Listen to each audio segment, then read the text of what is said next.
in the Congo and the Gold Coast, we talk about slave-like labor done in colonial rule. It was slavery, right? And I think we shouldn't mince words, and this is why I think it's important. And this is why the Bolshevik Revolution was very important, is because we have to remember in 1917, 1918, 1919, and 20, most of the continent was living under white supremacist rule, where groups of people who were defined as being Black/African, right, were seen as below. What made the Soviet Union remarkable was it was the only white empire in this moment in time calling for an end to slavery, to imperialism, and to colonialism. And so for many colonized subjects everywhere, people of color, the Soviet Union was this fantastical, strange place that they had to go and visit, or at least understand, as to one, there is a space in theory and at times in practice where Black people could sit next to and rub shoulders with white people, which wasn't the case in their own countries and societies, and also a place that was seeking to support the revolutions which they were fighting for. And this is really what drew in many people to the Soviet Union. Hello everyone, it's your host Tony. Welcome to another exciting episode of Actually Existing Socialism. What you just heard is a snippet of this episode's discussion featuring Nana Osei-Opare. Nana joined the show to discuss his extensive work on Kwame Nkrumah, Ghana's socialist period, and Ghana's relationship with the Soviet Union during the Cold War. Nana is a historian who completed his PhD at the University of California, Los Angeles. He currently works as an assistant history professor at Fordham University in New York. He's currently working on several manuscripts based on his extensive archival research. In this episode's discussion, we examined why anti-colonial figures in Africa favored an alliance with the Soviet Union over the capitalist West. We assessed Ghana's socialist period and Ghana's first president, Kwame Nkrumah's socialist program, which began in 1957, right after independence, and ended in 1966, when it was ended by a military coup. We revealed the reality of the relationship between Ghana and the Soviet Union during the Cold War, which ties directly into the success and failures of Soviet anti-racism. Also, Nana picks apart a popular modern portrayal of Kwame Nkrumah as seen in the Netflix miniseries The Crown, and we cover much more. Further info regarding our discussion can be found at patreon.com/AESthepodcast. This show is 100% listener funded, so if you do wish to contribute as a subscriber, you'll gain access to a variety of bonus episodes and content. Shout out to my patrons. If you're unable to contribute that way, no problem. You can help out by sharing this with family, friends, and comrades, and by following us on Twitter at AESthepodcast. You can also subscribe to this show on your preferred podcast platform to get new episode notifications. Feel free to leave a review if you have the time. To all those who've already done that, thank you so much. These podcasts are made to be listened to and shared. I recommend checking out the back catalog as well when you have the chance. Most importantly, you can help out by engaging in local worker struggles, whatever form that may be. The opening interlude for this episode is a clip from a speech by Ghana's first president, Kwame Nkrumah, delivered at the Conference of African Freedom Fighters in 1962, just a few years into his socialist program for Ghana. Colonial rule has left the masses of our people poverty-stricken, disease-ridden, while enormous quantities of mineral and agricultural wealth were drained out of Africa year in and year out. I am not making this point merely in order to harrow you with ugly memories. Many of you have been confronted only too recently with the shocking actualities of calculated oppression to be able at this moment to push them out of your mind. I raise this point so that it will stay in your minds when you may be tempted by the seductive promises of new colonialism to forget the real character of colonialist imperialism and be persuaded away from your own true interests and those of Africa. For today, we must each see ourselves as part of Africa in order that we may face colonialist imperialism and its new form, new colonialism, on a continent-wide front. For unity must be the keynote of our actions. Our enemies are many, and they stand ready to pounce upon and exploit our very weakness. They tell us that this particular person or that particular country has greater or more favorable potentialities than the other. They do not tell us that we should unite, that we are all as good as we are able to make ourselves once we are free. Remember, always, that you have 4 stages to make. First, the attainment of freedom and independence. Secondly, the consolidation of that freedom and independence. Thirdly, the creation of unity and community between the free African states. Fourth, the economic and social reconstruction of Africa. Welcome to the show, Nana. It's so great to have you on. Thank you. It's really a pleasure to be here, and I hope to learn from you as well. From what I understand, you were born in Ghana. You grew up there as well as in South Africa. Then you moved over to the U.S., it sounds like, for high school and then your university education, and you're still there right now.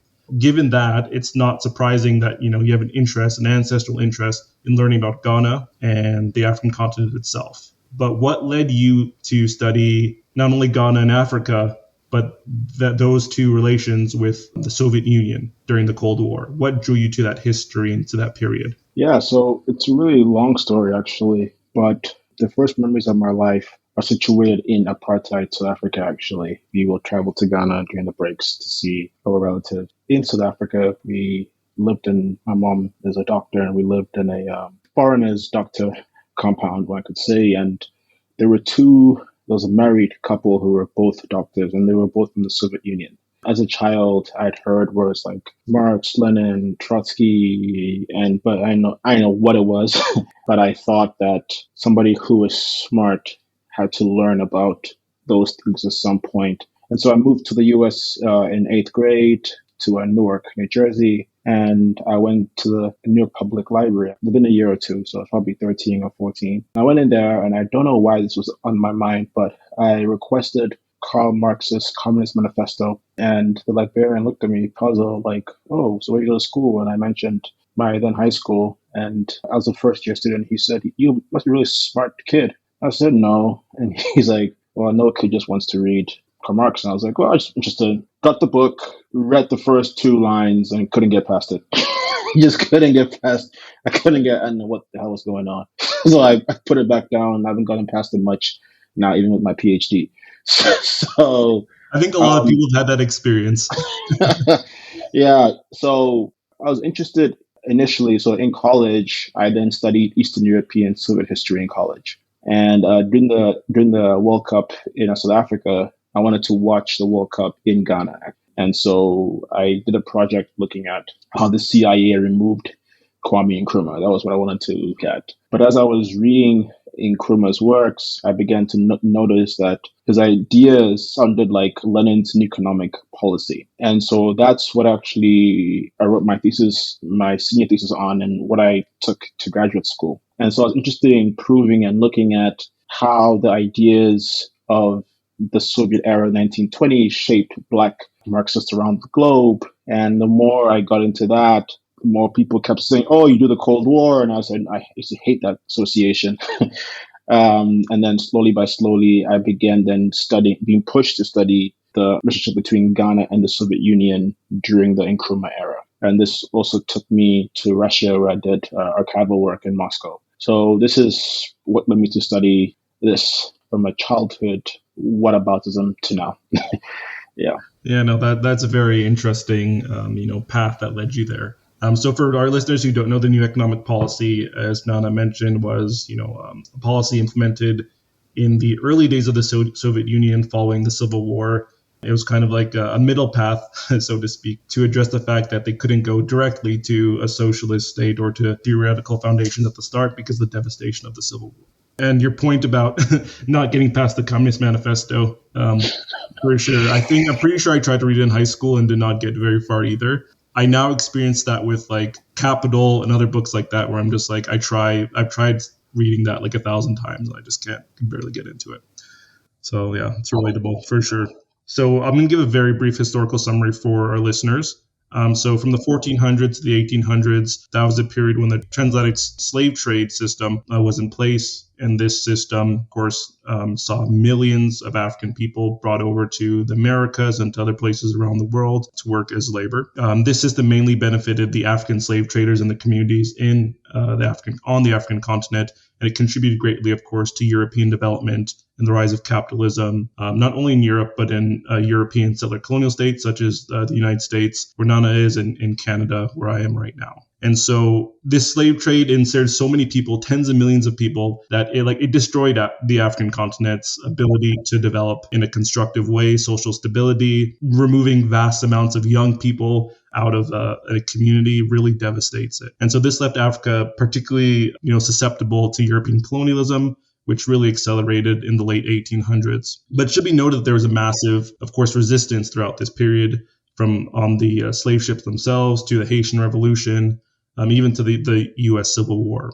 As colonialism did accelerate in the late 1800s, this saw the creation of places like the Belgian Congo, which was a forced labor regime, which saw labor conditions that are pretty much slavery, just in a different form. A good book I recommend people to read is Walter Rodney's How Europe Underdeveloped Africa. Found that very instructive in, engaging and understanding this history. So with that said, with that preamble, what did the success of the October Revolution in 1917 mean for the colonized people of the African continent?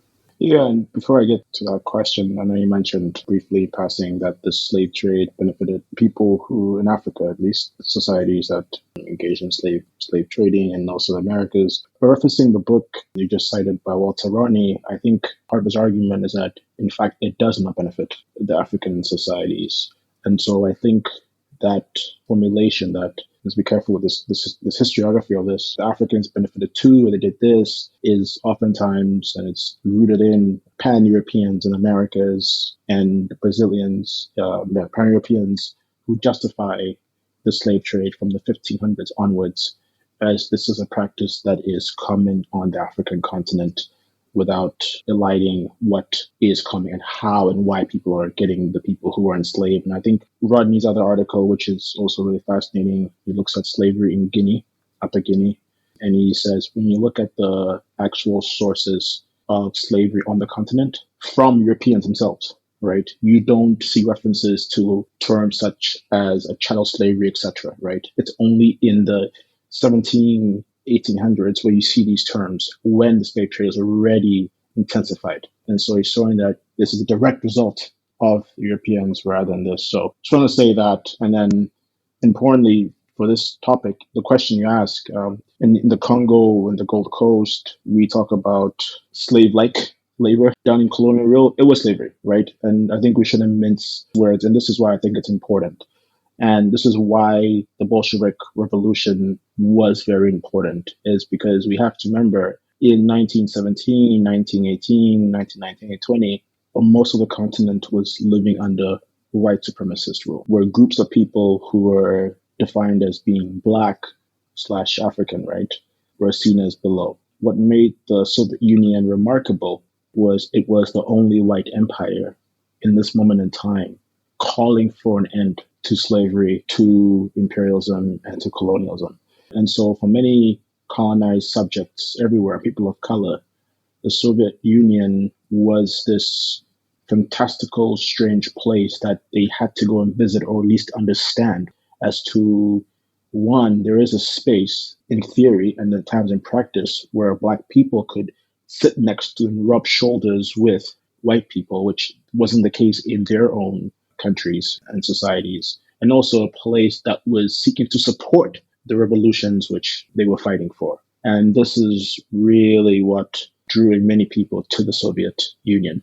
So thank you so much for that correction. This is, one of the reasons I do this show is to learn. Particularly what you kind of got into there was using the correct language and terminology and understanding these euphemisms that have been used for what they are. So I appreciate that very much.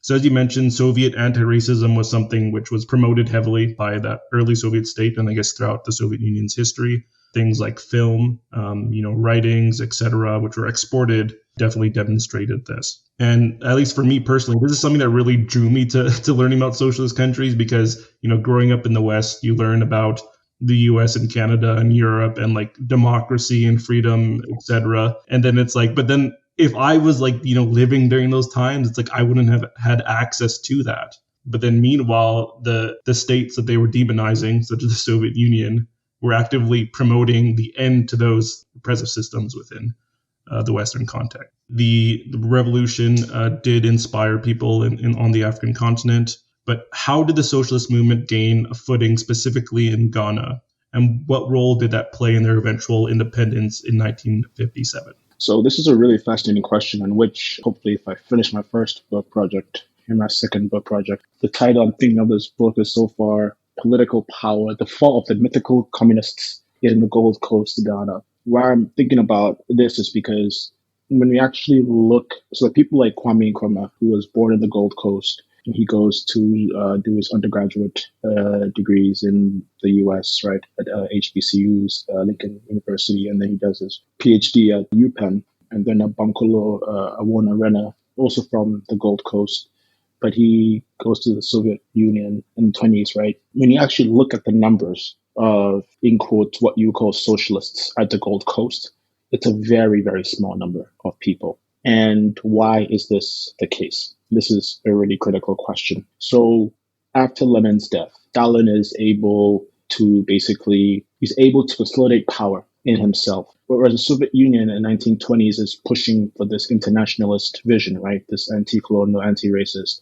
Stalin switches that, and Stalin looks inwards to protect the Soviet Union. And Stalin sells fuel to the fascist Italians when they invade Ethiopia, only uncolonized state, in theory, in the continent, in 1935. Also, black dissidents, black intellectuals of the Union are being jailed. One of them actually dies. And so there's a big sense of disappointment and disillusionment with the Soviet Union because of Stalin, and all the atrocities from Stalin's era is coming out to light. Why is this important, and why does this make a difference? So the British and the Americans and all these colonial powers, right, also at this point in time, playing on the trope that they create, that the Africans, black people, and subjects are too stupid to understand their own sufferings and their own plight, frame any anti-colonial agitation as being communist or Moscow inspired.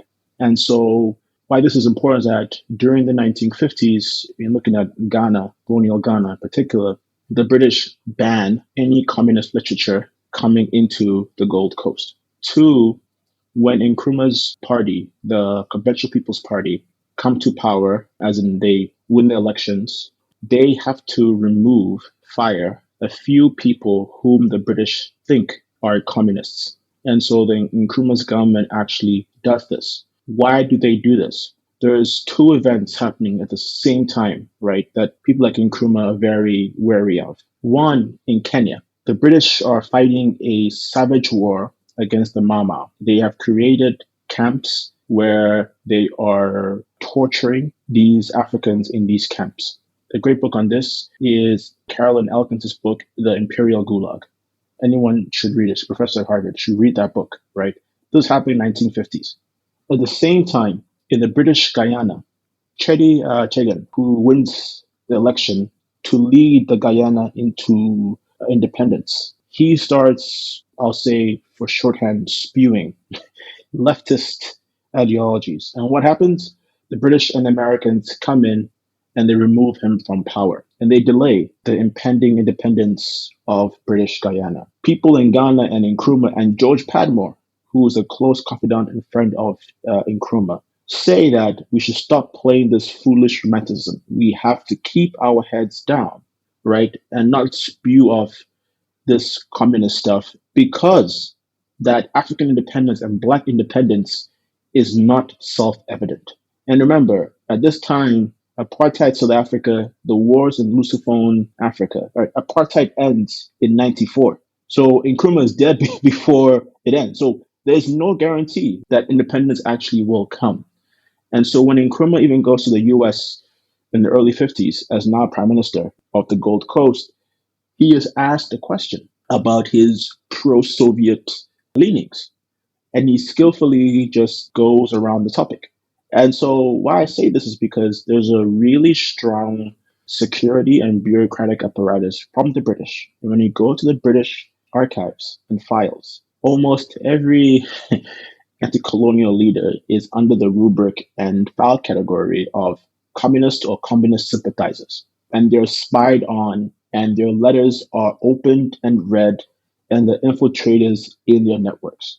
So they have to watch any communist or socialist sympathies. And that's why actually towards Ghana's independence, you actually do not see this communist movement because it's had to be suppressed. And Nkrumah mentions this to this Fabian socialist thinker, Rita Hilden, and he says, you know where sympathies lies, right, in socialism, but we have to keep a low profile because of what's going on, right? So that's, why the struggle for independence for people is hidden.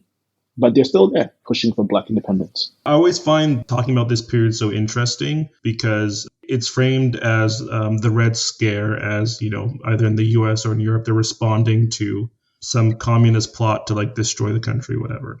And there's at some point, the way I understood it was that this Red Scare was actually overblown in the sense that there weren't actually socialists, or they weren't actually communists, or they weren't actually that. But that isn't entirely the case. Of course, not all these people were, but it sounds like a lot of these movements were inspired or did have, socialists or communists or fellow travelers of those movements at that time. I do believe you can correct me if I'm wrong here, if you know, the NAACP, one of the founders was W.E.B. Du Bois, right? And it's quite an overt communist, to say the least. But he ultimately ends up being purged from that organization, and other organizations like that did similar things to socialist and communist members to not only, I guess, in some cases lay under the radar, but also because, they've come to believe themselves that maybe the safest route for their movement is in accordance with the capitalist system or with the powers that be. So yeah, and you mentioned disillusionment during the Stalin era. And I believe prior to that, there's some interesting works and books that people can read online about African Americans who do end up in the Soviet Union, and that throughout the 20s and in the early 1930s, the experiences they have there. I think Russia Today might have a documentary about it, but I definitely recommend people look that up. Paul Robeson, of course, whenever he went there, always had interesting positive things to say, as W.E.B. Du Bois as well. So I recommend people check that out. Kind of adding to what you said about the Mau Mau rebellion, something that's important for people to understand is how significant the repression was. I think there's an understanding sometimes that after World War II, the European countries have a more, let's say, humane perspective on how to handle or deal with things. But then we have what happens in Kenya, the concentration camps there. Algeria, it's, not the same time, but, same time. It's the same time? Okay, yeah, at the same time. British Guiana, as you mentioned, and places all over the world. We're talking about countries in Africa, let alone in Asia and Vietnam and Laos and all those places. In 1957 is when Ghana gains independence. And is it called Gold Coast at this time and becomes Ghana? Can you actually address that? So some people call it Gold Coast because the southern part of present-day Ghana was called the Gold Coast. So some people have taken that name to refer to the entire area of what is today Ghana, but it's the Ashanti territories above the Gold Coast and then the Northern Territories. So logically, it's not quite correct to call it the Gold Coast because you're referring to the southern part of the area. And so I refer to it as colonial Ghana. And it takes into account even the parts from Togo that are coming from Germany after the wars. So just to give a sense of the area, not just what we call the Gold Coast. Thanks for that clarification. So, then following the independence of colonial Ghana in 1957, what were the priorities of Nkrumah's socialist program? What were its successes and its failures? So one of the things I'm arguing and rethinking Nkrumah's political economy and the Ghanaian state via Lenin state capitalist ideas is what I'm arguing is that the Ghanaian state, when you actually look at it, is always pursuing capitalism and socialism. People like to think that Nkrumah completely hated capitalism. That's not the case. What he hated was the ways in which capitalism could be used and was used, right, to exploit Ghanaian people and Black people, right, people on the totem pole. So what did they try to do in Ghana economically? He tried and he built over 50 50 state industries. And these industries were supposed to catch up with the foreign companies in Ghana and then surpass them in their respective fields. So Nkrumah, contrary to popular opinion, never nationalizes any of the industries. What is he trying to do? He's trying to restructure the Ghanaian economy. The Ghanaian economy is essentially, and this is all colonial economies, just about in a nutshell, is they were structured to produce raw commodities. In Ghanaian case, cocoa was the biggest one with gold. And those products were then sent out to the European capitals and metropoles, which were then sent back in refined forms in higher prices. But cocoa being the largest importer of foreign currency, it meant that Ghana's economy was very much tied to agriculture. So what Nkrumah wanted to do was he wanted to modernize and industrialize the Ghanaian economy and move away from that export-oriented model. And this is why he built the state industries. And also what he did was he built the Okosombo Dam. And this dam, the point of this dam, which at that moment in time, many of his detractors thought it was a extravagant waste and unnecessary. People like Sir Arthur Lewis, and others, people in the more rightist, and perhaps I might say non-visionary type. But what Nkrumah was doing, and there's a chapter I'm working on, it's the construction of the Soviet Ghana cotton textile mill. It never happens, by the way. But in the planning of the mill, it is clear in the engineers, technical planners, their deliberations, that they need power. They need enough power to construct this factory and for it to work. Where's the power coming from? It's going to come from the dam that is yet to be built. So what Nkrumah was envisioning, right, was that this dam would power all the coming and future industrial projects of the state. And that's a kind of foresight people didn't quite appreciate. What they also do is they build infrastructure. They're building roads. They're building schools. They're making primary school mandatory. So there's a whole shift too, right, to get the population educated. They frame socialism also as the eradication of poverty and ignorance, which was brought by colonial rule. And so they spent heavily in what we might call social institutions and in trying to change the mindset of what we now call Ghanaians to believe that their fate was tied in with each other's fate and not to be greedy and not to be, in quote, corrupt, right? To work hard for the state. So this is what they were trying to do. This was the socialist vision that they were trying to do. And then what didn't quite happen? Some call these failures, but I say that it was unfulfilled dreams. So many of the factories that were built or being built, right? Because remember, these are large expenditures, right, of financial capital, which necessarily put the state into debt. One is human capital, right, in schools and education. Other is physical. By 1966, the state was not doing well economically. And then the coup with the army, right-leaning individuals who were U.S. lackeys, one could say, came in and removed Nkrumah.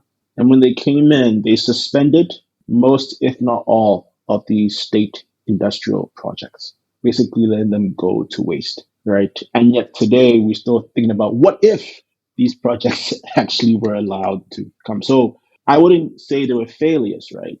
But I would say there was a lot spent investment, and the investment didn't ripen. Why it didn't ripen is what we should investigate, not what the investment was supposed to be. Those state institutions, they were competing against mostly British firms, or were these U.S. as well, or what did that look like? U.S., American, and British capital and firms dominated Ghana's economy upon independence. So I was watching this documentary. It was actually produced, I think CGTN, is about Nkrumah. I think it's their Faces of Africa series. And the question of Ghana being a one-party state at the time was brought up. And it seems like the person who was speaking was an ally of Nkrumah, knew him personally. the rationale he gave for the one-party state was that he was creating all of these new industries and institutions, as you mentioned, and he needed people who were, because there weren't as many people as he needed to run them, who were part of his party. He wanted to incorporate even the opposition into the running of these industries, and so he decided on one of the reasons, I guess, was to have everyone on the same page rather than spending time fighting against each other. He could use the opposition to also be working and running these industries. Is that an accurate summation? Have you heard that before? No, I haven't, and that's a very generous way of justifying what he did, because the opposition were not being put into run state industry. So why would they do so if they're in the party? It makes no sense, personally. One reason for one party rule, or rather centralized rule, was that Ghana was behind. And this idea, I'm now forgetting the scholar, but this time and space had to be collapsed. So what Europe did with slavery and colonialism in 400 years, we have to do without in 7 years, right? How do you make that much progress if multiple opinions and people are fighting over doing something? And so the reason which the last living member of his cabinet, Kwame Nkrumah, told me, and I've seen this, was to streamline the process. And so one example I mentioned earlier, the dam. So in building the dam, there are local communities who live where the dam site were, and they are fishing. They're fishing communities. And so the government removed them from these communities, from those areas. And there were people who were protesting, right? Them losing potentially their livelihoods, right? But definitely their homes and places of being. Some of the people who protested were put in prison. And when I spoke to the individual, I asked him why put these people in prison. And he said to me, young man, if in politics, if you walk the straight and narrow line, you'll get nothing done, right? And so that's how he justified it to me, right? And so that to me, on an economic sense, is justifiable. It makes sense to me. But what I disagree with, right, is that people who oppose your ideas, the first thing you do is you put them into prison, rather than allowing those ideas to foster, and maybe there are different ways to do it, right? But that we should always, in my opinion, because I believe in democracy with a little d, I think we should condemn such actions, even if we believe what they were trying to do would help us, at least economically, in the future. But it creates a corrosive society, one of fear, one of instability, when everyone's always looking behind their back to see if they'll be denounced by their neighbor. Also, a society we should be aspiring to be in. Would you say that approach was inspired somewhat by Lenin? It's inspired by Lenin in the sense of democratic centralism. Is the vision was that Lenin's like you do have deep debates about what path to follow. Then there's a vote in the party. And once the decision has been settled, even if you oppose such a decision, you follow the company line, as you might say in America, right? You follow the company line and you act it out. But what was happening was that debate itself wasn't even happening. So I think this is a good segue then to our next question. What did the relationship between Socialist Ghana and the Soviet Union look like during the Cold War? Yeah, this is a very complicated question, and I'm trying to figure that out myself, actually. So one of my arguments is that Ghana's early leaders understood or viewed the Soviet Union also as a white imperial power, like the Western Europeans, right? And so they didn't want to, as Padmore says really nicely, swap one set of white masters for another. And so initially, Ghana was very cautious about that relationship, but it needed to revamp its economy and its political and foreign policy, right, away from what the British had constructed. And that's why I also had to look at the Soviet Union and what they could do. So the Soviets wanted to collaborate with Ghana, and the relationship blossoms when, especially in the period when Lumumba is removed from office and then assassinated with UN, Belgian, and US support and knowledge. The letters between Kwame Nkrumah, the next leader, and the Soviet premier, then Khrushchev. Khrushchev is almost mimicking or following Nkrumah's stances of anti-imperialism, anti-colonialism, and how the West wants to keep Africa, right, in a neo-colonial relationship. And when Nkrumah is reading these letters and the Soviets are, even in public, right, the UN denouncing this bolsters, I argue, Ghana-Soviet relations, because the Ghanaians begin to see the Soviets as a different white empire than the West. And the Soviets also do two things to help this argument. One is they provide low loans, but at much, much lower interest rates than the US and the West. They need the foreign reserves, right, to purchase other goods from abroad. And the Soviets, understanding this, when they trade with the Ghanaians don't pay the goods in the foreign currency, but in cocoa beans, for argument's sake, right? So this sort of barter trade, exchange of goods is what the Soviets are permitting, right? Or allowing to try and bolster relations between the two.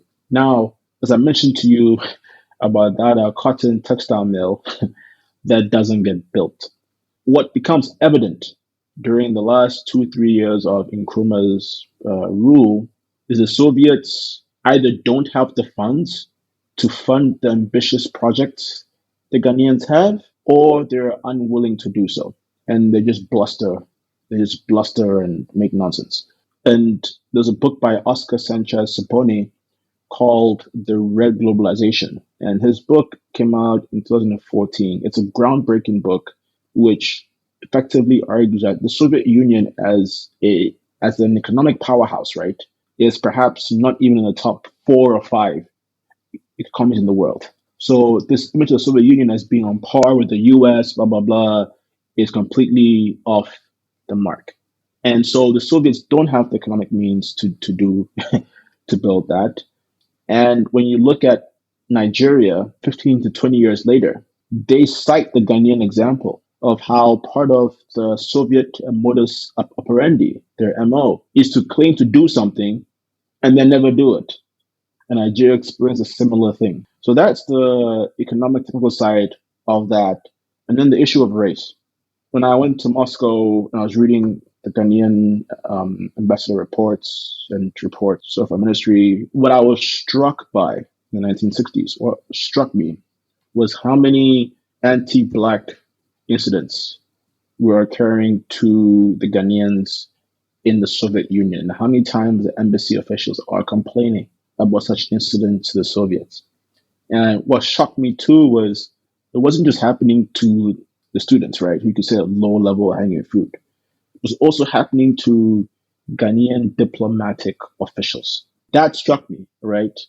And when the Ghanaians complained, the Soviet response was oftentimes to not respond or to blame the Ghanaians as acting as hooligans for the incidents, or to say, oh, it's just 1 or 2 bad apples in the Soviet Union, but they condemn such behavior.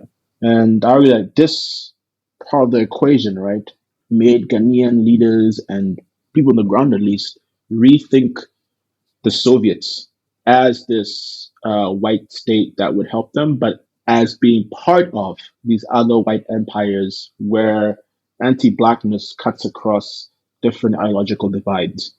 And is cemented in the Ghanaians' minds that for true Black independence, they really had to bolster their economy and make sure that Africa itself could succeed independently, right, of the support of white empire states. And so that, I would say, is a relationship between Ghanaians and the Soviets during this period in time. So kind of as a side point of what you just mentioned there, this comes up a couple times, it's come up a couple times as I've done this podcast. It's this idea of the Soviet Union being this all-powerful force, whether within its own borders or even without, as they're able to, plan this way to overthrow the U.S. government. But it sounds like from what you just explained, like there's quite a lot of dysfunction that's occurring there, where they're saying that they can do things when they actually can't do them, or they're not responding appropriately to important issues that are being faced. So I find that. No, one thing on that too, I just want to be clear, is there's been quite a few scholars writing about just how disconnected the Soviets are from Africa and how just poor Soviet equipment, which happens to, right, based on a lot, all these things. But it's a comparison to what? That narrative makes it appear that Western goods and equipment were not trash too. But some of the projects they do also trash. So so to be clear, for the Africans, the Tema Harbor, which is built in Ghana by the British, is seen widely as being like one of the greatest British signs of paternalism towards Africa, right? But I forget who this article shows how completely botched the whole thing was. So I just want to clarify that it's not just that Soviets bad quality and then West good quality, but no, like. One thing that people come across, I think, when they, maybe research the Soviet Union online is this idea of Soviet anti-racism of the 20th century. And so in the U.S., it often gets, portrayed as being a part of a whataboutism kind of strategy, where it's like, well, you're lynching Black people. So like as potentially a distraction, some people frame it that way. But then you can look into it and you do see like there's earnest approaches, of course, towards that, some of which I think that you've mentioned. But it sounds like it maybe wasn't as perfect as, Paul Robeson's experiences or Du Bois' experiences. Would you say that those experiences are related to the fact of their profile? Yes, I think at that, there's a certain level. Nkrumah too. I mean, Nkrumah makes the comment in the Business of the Union in 1961. He says in a speech, nowhere else, sorry, I forget the exact quote, but please bear with me. Nowhere else have I felt African Black people being treated with the same amount of respect and like a genuine warmness as I have in the Soviet Union. Now, mind you, he's lived in America for 12 years. He's lived in the Soviet Union, lived in England for a few years, right? And also, in now present day Ghana. So that's a big statement to make. And to your earlier point, when the Ghanaian students are reporting these terrible acts against them, in the British Archive, when they relay some of these incidents or when they discuss it amongst themselves, they are so happy that the Ghanaians are experiencing these acts, right? Because for them, it's not that, oh, poor Ghanaians are experiencing this. Like, oh, this now undermines Soviet claims. The U.S. also, there's a Senate hearing in the U.S. in the early 1960s. The U.S. Senate does a hearing bringing in some Africans from Soviet Union, right, who came to discuss how terrible racism is in the Soviet Union. So in the U.S., just to clarify where we are in the U.S. at this point in time, right, there are so many anti-Black incidents and racism, period, against African diplomats and dignitaries, where they're denied housing, they're being booted out of restaurants, bars, they've been told to, right? Between DC and New York, which is, in this parlance, they call it, there's a highway called the I-95, right? There's so many incidents that the U.S. State Department is thinking about how to create safe spaces for Africans and Asians to travel through from DC to New York and back because of the incidents. So the US's response, right, about Soviet racism to Africans is not to say we have an issue, but it's to say, look, they're bad too. They're bad too. Don't trust them, right? So all these cases, again, to me, at least for me, it shows that there is no care, right, for the Black person, but how these narratives can fit in maintaining each side's quest for global supremacy, right, in keeping and securing assets and resources in said countries.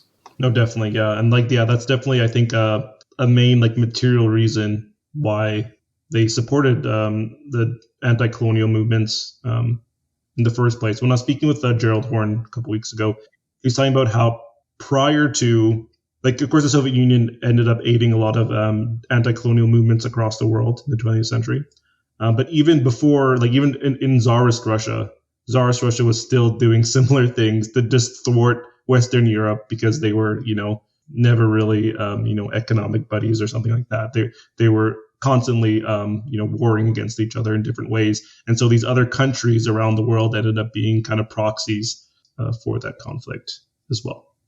Yeah. So me, myself, as a socialist, it's like, because this stuff, as you mentioned, it's like so complex. The picture isn't particularly rosy for the Soviet Union when you get into the details beyond some guy's memoir of how excellent it was, is that the Soviet Union was projecting anti-racism out to the world, in the sense that in the US in the 30s or the 40s or the 20s, what were you going to get in terms of anti-racist literature or ideas being promulgated in like a cinema or like a movie theater or in a book and stuff like that?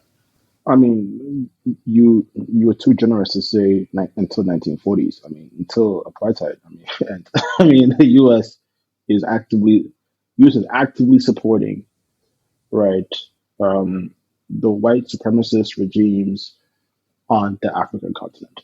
Not they're actively supporting them, right?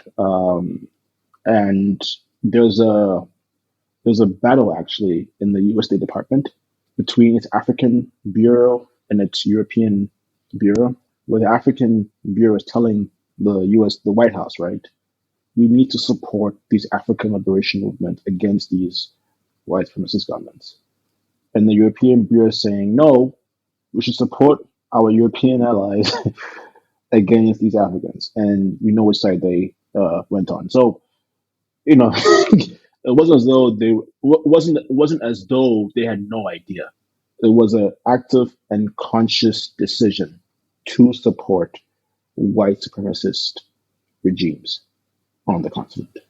Yeah. So Nana, again, I appreciate the correction of my terminology here, because you're right. I think it's just like the way either one is educated or what's around. It's like you kind of like make excuses for or like soften the realities when it comes to whether it's anti-blackness or racism and stuff like that. So I appreciate that clarification again.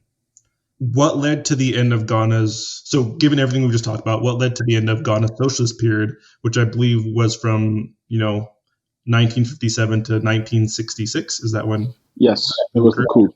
It was the coup. The coup ended that. Yeah, who was involved in the coup? Like what interest did they represent? It was the National Liberation Council, NLC for short, and there was some dissatisfied, disillusioned police and army officers who felt that in some cases, Nkrumah sending troops and officers to be trained in the Soviet Union, which is the traditional British structure, would alienate and was alienating them. So they didn't want that to happen. And the economy was not going well at this point. And also there were quite numerous dissidents in jail. 3-4 years before the coup, there were about 4 bombs that go off in Ghana at Nkrumah and at his supporters. So the situation is not good at all. So then kind of before we go on to our last question, I did have this kind of like, a total side question, but have you seen The Crown, the TV show? Okay. Yes. Could we talk about that Ghana episode where Nkrumah's in it? Yes. And yeah, the way it's presented is if the Queen was able to, manipulate him somehow to get this picture. And yeah, when I looked it up, like I Googled it, I tried to find out anything about this event. It was always from like the Queen's perspective, or it's in the Queen's biography, but I found nothing from it, like on it from like a Nkrumah scholar or a Ghana historian. Could you explain that event? Does it have any kind of importance, or is it more of a, a fluff story? I mean, just can you imagine this like depiction of an African leader? The whole reason of Ghana's foreign policy is because a man dances with a white woman. and that in itself is the reason why they would change foreign policy. I mean, it's quite astounding, right? I mean, it's nonsense, right? So, but Ghanaians do love the Queen. Ghanaians did love Queen Elizabeth II, and her coming to Ghana was a coup for the government, because of what she meant for the people and what she did mean until she passed away still. But regarding foreign policy, the Queen wasn't the Nkrumah isn't discussing foreign policy with the Queen of England. It's with the British Prime Minister, and right.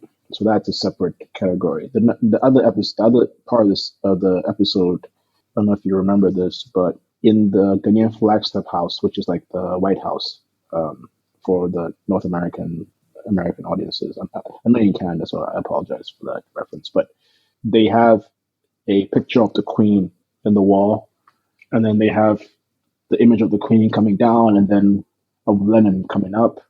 That never happens too. That never happens too, right? So, but again, is these popular depictions portraying African leaders as being too feeble, too naive to understand really serious geopolitical considerations, right? And that their orientation towards particular groups is just willy nilly. There's no actual foresight and thought. And I think this, and when you actually read the words and documents from that time period, when the Ghanaians are engaging in relations with the Soviets, the Americans and British say Nkrumah is an amateur, he's weak, he's feeble-minded, he's naive, and the Soviets have it all their own way in Ghana. When Nkrumah is working with the British and Americans, the Soviets say, "Oh, Nkrumah is also weak. He isn't a true socialist. He's that. He's that. He's that." If they're both saying this at the same time, it tells you how astutely he is working, because it means that neither side had control over what Ghana was doing, right? So at this time period, people at this in the 50s, 60s are writing this, and these narratives take hold, right, 60 years after the fact, in popular movies and in books, which is unfortunate.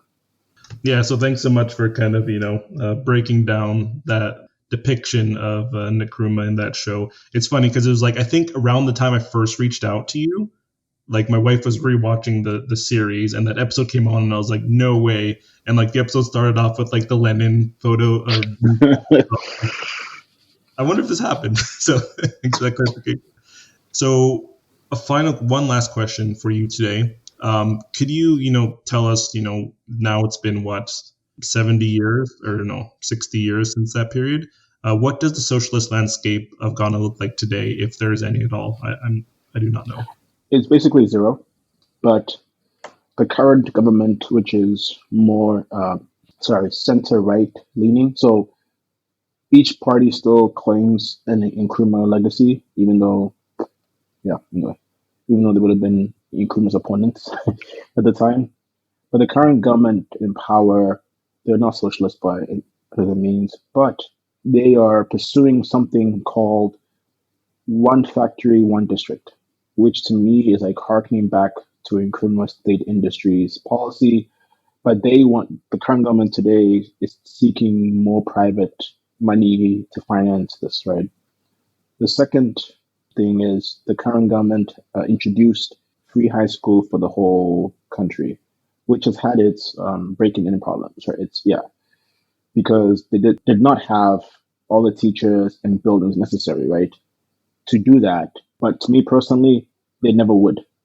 So there's no point in waiting, right? If that's the critique of it, which it is, which is fair, but people want to build the schools anyway, right? So I'll say those are the two things this current government has done, which one can say, right, this is part of a socialist ethos. But otherwise, there's no socialist vocabulary or rhetoric that's like an active part of a public discourse in Ghana today. So, I think we're out of time here now. But was there the last thing you wanted to let our listeners know about Ghana or about Nkrumah or the Soviet Union? Anything you want to leave us with before I let you go? I don't think so. I just people to remember that I guess the Ghanaian leaders were trying to create a society that has never before existed. And the kind of pressures they had to do it, and the kind of pressures they had to try and make it fail, we can never forget that. They did try, right? And the question for us is, what can we learn, right, from these periods and moments to help us in our time, right, create the society where our people can live in dignity, right, at home, whatever that means.